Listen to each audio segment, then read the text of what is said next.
The final award for individual achievement is presented to an individual who has made a positive contribution to the Aboriginal business community, and in doing so has served as a leader and a mentor and an inspiration. The man we are about to honor does all of that. And I'd like to call up Councillor Gary Feschuk of the Sechelt First Nation. Gary, would you please come forward? Gary? Oh, he's already up there. I've had the privilege of working with Gary for many years, and I've seen him move and shake the government in the clean energy business and in many other areas. And he truly has carved a path for business in BC. I'd like to welcome everybody here tonight. I want to acknowledge our Coast Salish neighbours for allowing us into their territory tonight to conduct these ceremonies or these awards. I also wanted to introduce myself. I'm an elected council member for the Sechelt Nation, but I also carry two names that were given to me from my family.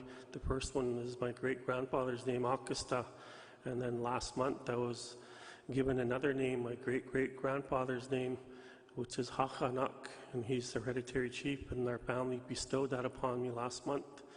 And that name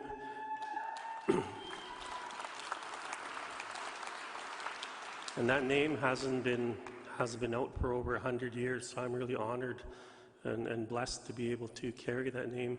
I also wanted to acknowledge our chief, our council members for coming tonight.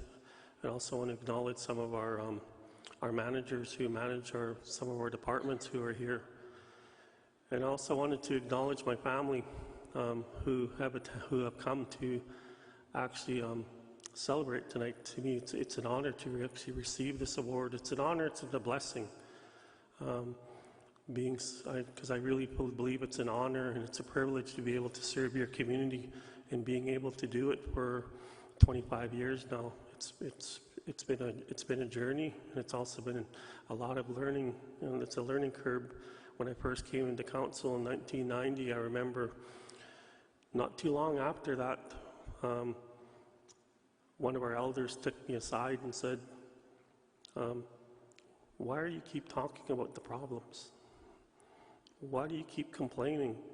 He said, we know what the issues are. We know what the problems are. We put you there to do something about it. And that has really held a place in my heart when that elder told me that.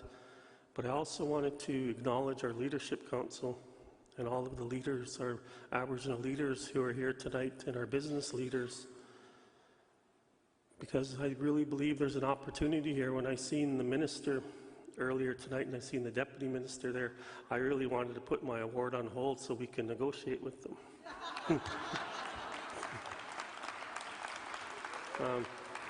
Because I really believe that Sechelt never passes up on an opportunity.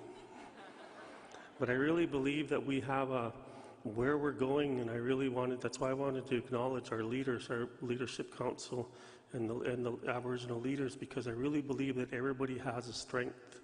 And I really believe those strengths need to come together now, because we're all striving for the same thing.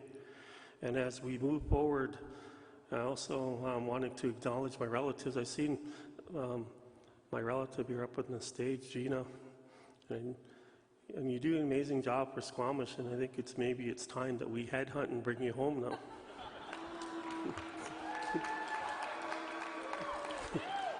And I also wanted to acknowledge my other relative, Shane. Shane is very instrumental in our community.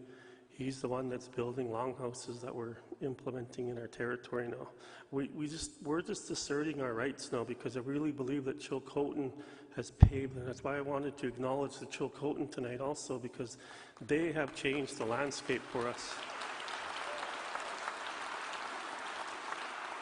But I just wanted to also talk about, I know they asked me to keep it short, but you never give a leader a mic and tell them to keep it short.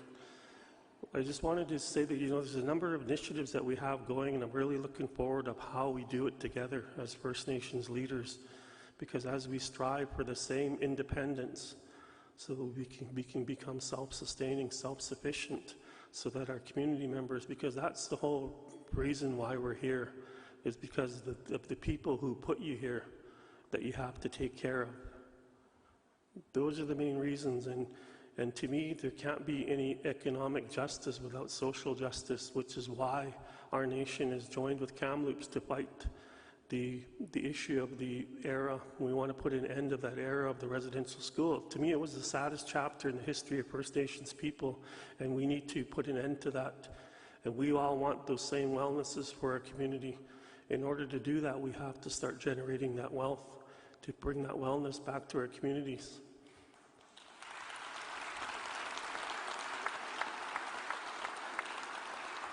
And when we meet with government or when we meet with industry, you know, we have a cost of doing business within our territory, and people can accept it or they can reject it, because if you don't accept it, then you're not doing business with us. It's that simple. But I also wanted to say with government, when we come to the table, look at it as an opportunity to move First Nations forward, as an investment into that First Nations community. Don't see us as a burden, because I really believe those days are over. That's why I said that landscape has changed. Those days are over. And I really believe that we're now going to take our rightful place in each one of our respective territories. Because I really believe that now it's time for the government and industry and First Nations to come together to create that economic certainty in the province. Because in the end, if the government does not want to move that, if industry does not want to move that, well then it's just the First Nations who can create that certainty. And that's what we're trying to avoid, because I really believe there's an opportunity to create these partnerships, create these opportunities, so that we can all move forward together. I just wanted to elaborate, because on the video you could see some of the businesses that we have in our community. Not very many people are aware that we have an entrepreneur who's one of our community members, who's taking fish waste and wood waste and making a top-notch topsoil out of it. And it needs to be now, that story needs to be told to everybody. That was an opportunity they brought forward. And even in the clean energy side, I had an opportunity. I want to thank my council member, Ben Pierre, for presenting for me today. It was either go and present at the Clean Energy Conference or meet with a minister. I chose to meet with the minister. But even on that side, there's ways and means of we can reach each other's goals. If you look at one of the projects we have in our territory, you would never know if there's an independent power project in our territory, because the powerhouse looks like a longhouse. And what they did is that because there was only about 400 fish coming back to that stream, the company, along with our nation, put in an engineered spawning channel. Last year we had a record 25,000 fish coming back to that stream.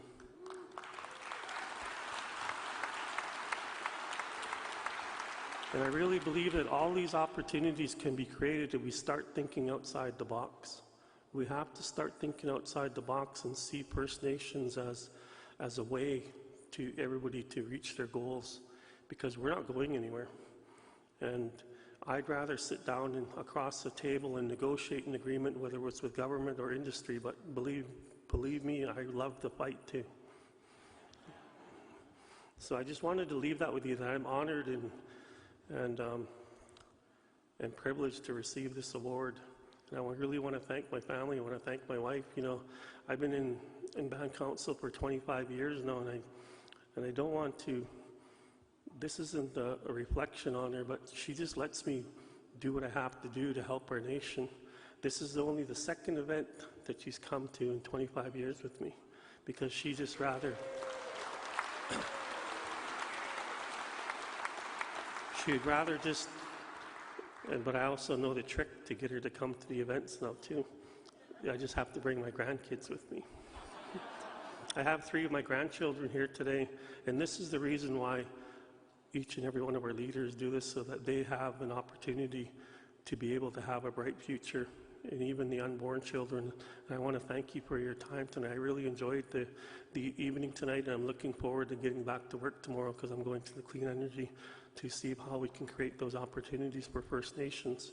But I really wanted to acknowledge our Leadership Council again, because I really believe that the time has come where our strategies and our positions are going to come to fruition, because every one of our strategies are now coming to fruition.